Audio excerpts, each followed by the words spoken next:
बहुत दूर देश की बात है। एक कस्बे में डेजी और अप्रैल नाम की दो बहनें अपनी बीमार माँ के साथ रहती थीं। अप्रैल, मैं दूध दूह रही हूँ, तू जरा माँ को दवा दे दे और थर्मामीटर से उनका बुखार भी चेक कर लेना। अप्रैल डेजी से छोटी थी। अप्रैल को यह बिल्कुल पसंद नहीं था कि उसकी बड़ी बहन उसे किसी बात का ऑर्डर दे। डेजी मुझसे बड़ी है, इसलिए ज्यादा अम्मा बनती है, हर काम के लिए मुझे ऑर्डर देती है और खुद दूध दूहने के बहाने आंगन में बैठकर लड़कों को ताड़ती रहती है। अब ये इतनी सारी दवाइयाँ हैं, पता नहीं कौन सी दवाई देनी है। क्या मुझे डेजी से पूछना चाहिए? नहीं, उस बेकार इंसान से पूछने का कोई मतलब नहीं। ये गुलाबी वाली गोली खिला देती हूँ, ये माँ ने बहुत दिनों से नहीं खाई है। अप्रैल अपनी माँ को अनजाने में गलत दवा खिला देती है। गलत दवा खाने के कारण माँ की तबीयत बिगड़ जाती है।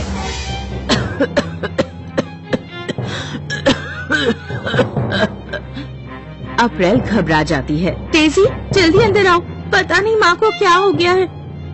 क्या हुआ? मैंने माँ को ये वाली दवाई खिलाई, फिर पता नहीं माँ को क्या हो गया। अरे नहीं, ये तुमने क्या किया? माँ को गलत दवा खिला दी। मैंने जानबूझकर नहीं किया। रो मत बेटियों, शायद मेरे भाग्य में आज का दिन ही अंतिम लिखा है। वैसे भी मैं अपनी बीमारी से परेशान हो चुकी हूँ। मरने से पहले मैं तुम्हें कुछ देना चाहती हूँ। माँ डेजी और अप्रैल को एक संदूक निकाल कर देती है और मर जाती है।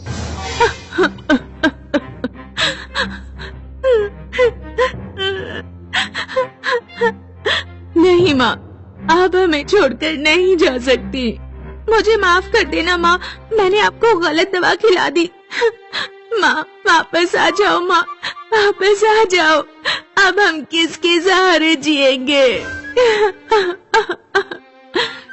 दोनों बहनें संदूक खोलकर देखती हैं। संदूक में 2 पोटलियाँ और एक लेटर था। डेजी लेटर पढ़ती है। मेरी प्यारी बेटियों, तुम्हारी उम्र अब विवाह करने लायक हो चुकी है, लेकिन मेरे जाने के बाद ऐसा कोई नहीं जो तुम्हारे लिए योग्य वर ढूंढे। इस संदूक में 2 पोटलियाँ हैं, जिनमें हीरे हैं। तुम दोनों हीरे लेकर यात्रा पर निकलना। क्योंकि तुम दोनों बहुत सुंदर हो, इसलिए कई लोग तुम्हारे सामने विवाह का प्रस्ताव रखेंगे, लेकिन किसी की शक्ल सूरत के आधार पर उससे विवाह मत करना। विवाह उसी से करना जो एक हीरे के बदले तुम्हें 4 हीरे लाकर दे दे। डेजी और अप्रैल हीरे लेकर यात्रा पर निकल पड़ती हैं। जब वे कुछ दूर पहुंची तो एक लड़का डेजी के पास आकर बोला, हे सुंदरी, मेरा नाम पीटर है, क्या तुम मुझसे विवाह करोगी? डेजी अपनी पोटली से एक हीरा निकालकर लड़के को देती है और कहती है, अगर तुम इस हीरे के दम पर 4 हीरे लेकर इस पते पर लौट आए तो मैं तुमसे विवाह कर लूंगी। ठीक है, मैं पूरी कोशिश करूँगा। वे कुछ दूर और चलते हैं तो एक घुड़सवार अप्रैल के पास आता है। हे खूबसूरत लड़की, तुम्हारे रूप ने मुझे मोहित कर दिया है, क्या तुम मुझसे विवाह करोगी? हाँ, कर सकती हूँ, लेकिन एक शर्त है, मैं तुम्हें एक हीरा दूंगी। तुम्हें इसके बदले मुझे 4 हीरे लाकर देने होंगे। जब 4 हीरे हो जाएंगे तो ये मेरे घर का एड्रेस है, यहाँ आ जाना। अप्रैल और डेजी की पोटलियों में 4 हीरे थे। वे रास्ते में आगे बढ़ते गए और शादी का प्रस्ताव रखने वाले लड़कों को अपनी पोटलियों से एक एक हीरा देते गए। जब उनकी पोटली के सारे हीरे खत्म हो गए तो वे दोनों घर लौट आए। तीसरे नंबर पर जो लड़का मिला था वो बहुत हैंडसम था। अच्छा होता मैंने उसी से विवाह के लिए हाँ कर दिया होता। ये हीरों के चक्कर में हम कहाँ फंस गए। धैर्य रखो अप्रैल, धैर्य रखो अप्रैल, हमें अपनी माँ पर भरोसा रखना चाहिए। उन्होंने जो भी किया है कुछ सोच समझ कर ही किया होगा। 6 महीने बीत जाते हैं, लेकिन डेजी और अप्रैल के पास कोई लड़का लौटकर नहीं आता। ऐसे हम कब तक इंतजार करते रहेंगे? इस तरह तो हमारी शादी की उम्र ही निकल जाएगी। इतने अच्छे अच्छे लड़के मिले थे, लेकिन माँ की योजना की वजह से सब हाथ से निकल गए। लड़के तो गए ही और हीरे भी चले गए। तुम चिंता मत करो अप्रैल, माँ ने तुम्हारे और मेरे लिए कुछ अच्छा ही सोचा होगा। अगर अगले 6 महीने में कोई लड़का नहीं आता तो अगर तुम चाहो तो शादी कर सकती हो। कुछ महीनों बाद पीटर नाम का एक लड़का लौट आया जिसने डेजी को पसंद किया था। मैंने एक हीरे की दम पर कमाई करके 4 हीरे बना लिए। डेजी की शादी हो जाती है।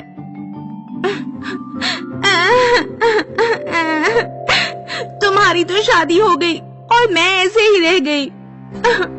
लगता है मुझे लेने कोई नहीं आएगा। आएगा अप्रैल, थोड़ा धीरज रखो। माँ, तुम आसमान से देख रही हो ना, क्या ईश्वर इतना निर्दयी है?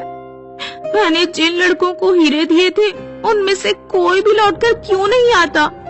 आखिरकार एक दिन जॉन नाम का एक लड़का आता है जिसने अप्रैल को पसंद किया था।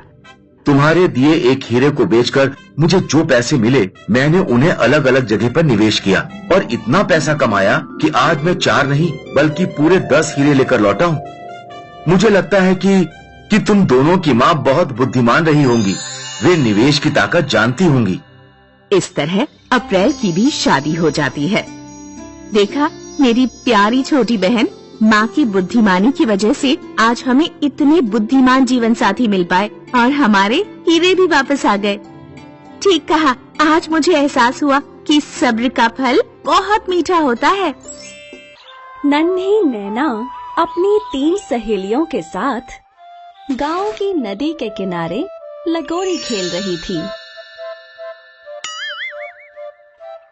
नैना ने गेंद फेंकी और उसकी 2 सहेलियों ने चिप्पी उठा ली। नैना जब उन दोनों के पीछे दौड़ रही थी, तभी उसका ध्यान 2 व्यापारियों पे गया जो चांदी के जेवर लेकर नदी के उसी गांव की ओर आ रहे थे। मधुरा, जिया, पलक, वो देखो। अरे वाह, कितने खूबसूरत जेवर। मैं तो माँ से बोल के कंगन लूंगी। मैं भी, और मैं भी। नैना उदास हो गई। क्या तुम्हें कंगन नहीं चाहिए? मुझे भी कंगन चाहिए, पर दादी के पास पैसे नहीं होंगे। नैना, तुम दादी से बोल के तो देखो। दादी तो मेरे पापा से भी बड़ी है, उनके पास तो पैसे होंगे ही। क्या तुम्हें सच में ऐसा लगता है? तुम मेरी बात सुनो, घर जाओ और दादी से बोलो। वो ना माने तो हट करना। आखिर तुम्हारा रोना धोना देखकर वो तुम्हें भी कंगन दिला ही देंगी। ठीक है, अभी घर जाके दादी से बात करती हूँ। नैना वहाँ से दौड़ते हुए निकली। उसका ध्यान नहीं था और उसने राह चलती हुई एक मोटी मौसी को धक्का मार दिया और वो खुद जमीन पर गिर गई। अरे ओ नैना, आंखें हैं या टमाटर? मैं तुम्हें दिखाई नहीं दे रही क्या? माफ कर दो मौसी, थोड़ी जल्दी है। पता नहीं आजकल के बच्चों को इतनी जल्दी क्यों रहती है। नैना हांफते हुए अपने घर पहुंची। दादी, दादी। क्या हुआ नैना? वो गांव में जेवर बेचने वाले व्यापारी आए हैं। वो तो हर साल आते हैं, इसमें कौन सी नई बात है? मुझे भी कंगन चाहिए। नैना, तुम्हें तो पता है कि हमारे पास इतने पैसे नहीं हैं। लेकिन मेरी सारी सहेलियां कंगन लेने वाली हैं। मुझे नहीं पता, मुझे भी कंगन चाहिए। दादी, मुझे कंगन चाहिए।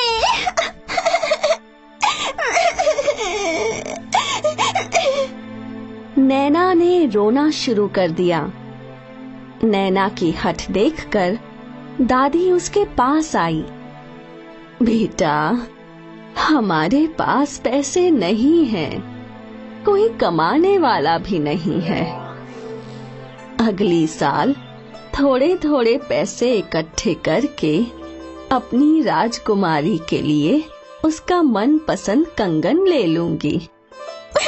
नहीं दादी, मुझे कंगन चाहिए।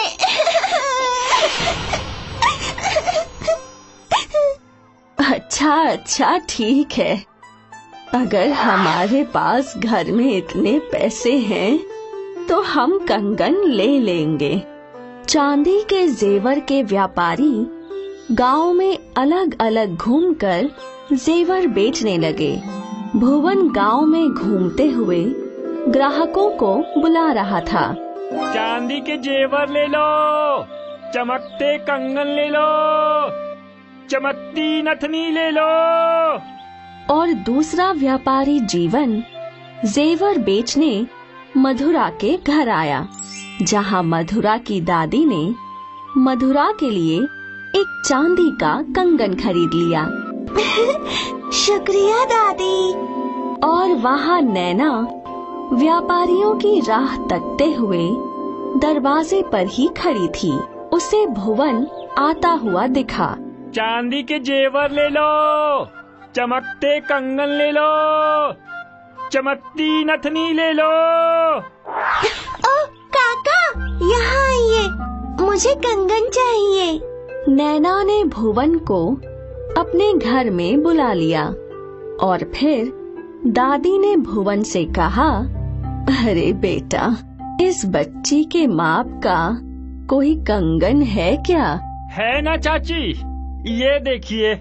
नैना ने एक कंगन पहना जो उसे बहुत अच्छा लगा। इस कंगन का कितना दाम है? चाची, है तो ये खरा चांदी, लेकिन बच्ची को इतना पसंद आया है, इसलिए इसका दाम सिर्फ 20 सिक्के। 20 सिक्के? अरे बेटा, इतनी तो हमारी महीने की भी कमाई नहीं है। अरे चाची, जब कंगन खरीदने के पैसे नहीं है तुम्हारे पास, तो मुझे रुकाया ही क्यों? खाली पीली मेरा टाइम खराब कर दिया। इतने समय में तो मैं 2 और कंगन बेच लेता। भुवन निकलने ही वाला था और वहाँ नैना उदास हो गई। नैना की रोती हुई शक्ल देख दादी बोली, रुको बेटा, ये देखो, ये मेरा कंगन है। क्या इसके बदले तुम बच्ची के लिए कंगन दे सकते हो? भुवन ने वो कंगन अपने हाथों में लिए। उस पे कुछ काली परतें चढ़ी हुई थीं। भुवन ने नाखून से उन परतों को खुरेदा तो उसे दिखा कि वो कंगन खरे सोने का था। अरे बाप रे, ये कंगन तो खरे सोने का है। लगता है बुढ़िया को ये पता नहीं है। क्यों न मैं इस कंगन को कौड़ियों के भाव खरीदूं? ये तो बिल्कुल व्यर्थ है, ये बिल्कुल काला हो चुका है। इसके बदले में बच्ची को कंगन नहीं दे सकता, लेकिन कानों की बाली जरूर दे सकता हूँ। लेकिन मुझे तो कंगन ही चाहिए। मैं तो सिर्फ बाली ही दे सकता हूँ। हाँ। दादी ने नैना की ओर देखा और भुवन वहाँ से चला गया। भुवन घर से बाहर निकला। थोड़ी देर में वापस आके सौदा कर लूँगा। वाह, आज तो सोने का कंगन मिलेगा। भुवन वहाँ से चला गया और नैना फिर दरवाजे पर खड़ी हो गई। कुछ देर बाद जीवन वहाँ पहुँचा। जेवर ले लो, चांदी के जेवर ले लो। ओ काका, यहाँ आइए, मुझे कंगन चाहिए। एक बार फिर दादी व्यापारी से बात करने लगी। बेटा, मेरे पास तो इतने पैसे नहीं हैं जिससे मैं एक चांदी का कंगन ले सकूं। ये देखो, ये मेरा कंगन है। तुम इसके बदले अगर बच्ची को कोई कंगन दे सको तो बहुत अच्छा होगा।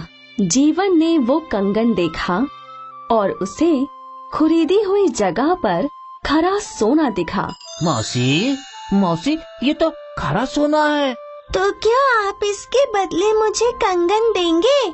इसके बदले तो मैं तुम्हें ये सब दे सकता हूँ। ठीक है बेटा, तुम्हें जो उचित लगे वो मुझे इस कंगन के बदले दे दो। जीवन ने दादी को 100 सिक्के और सारे जेवर दे दिए। नैना की खुशी का तो ठिकाना ही नहीं रहा। वो खुशी से कूदने लगी। जीवन वहाँ से चला गया। जीवन खुशी खुशी नाव में बैठा और नदी पार करने लगा। तभी भुवन नैना के घर आया। बेईमान व्यापारी, तुमने मुझे ठगना चाहा। वो तो भला हो उस दूसरे व्यापारी का जिसने मुझे सच बताया कि मेरा कंगन खरा सोना था। भुवन वहाँ से नदी की ओर दौड़ने लगा। भुवन नदी के पास पहुँचा और उसने जीवन को नाव में देखा। तुम्हें तो आज मैं नहीं छोड़ूंगा, वो कंगन मुझे चाहिए। भुवन भागता हुआ फिसल गया और वो नदी में जा गिरा।